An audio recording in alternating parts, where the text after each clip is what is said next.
Nay. Kung sana hindi ako naging, sana graduate ko sana ako.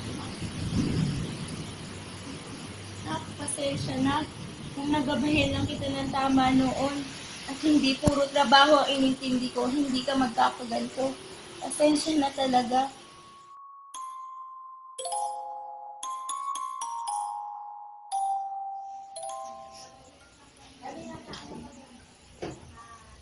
Nay, malapit na po pala yung pasukan, no?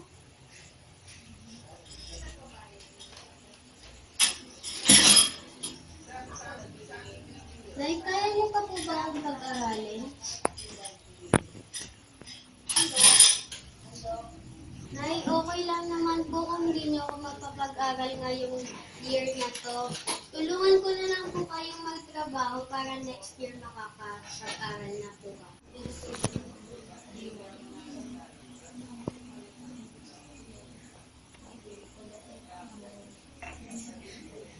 Nay, okay lang naman po kung hindi niyo ako mapag-aral ngayon. Hindi ko naman po kayo pinipressure na pag-aralin niyo ako ngayon.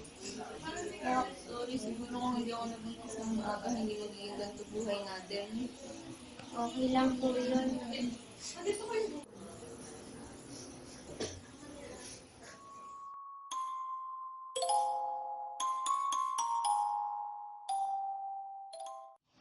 Hi, ate! Hi! Tara, simba tayo Sunday.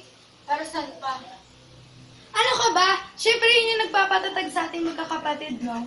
Si nanay at tatay nga, sarili nating magulang, iniwan tayo. Paano pa kaya siya, di natin kaano-ano?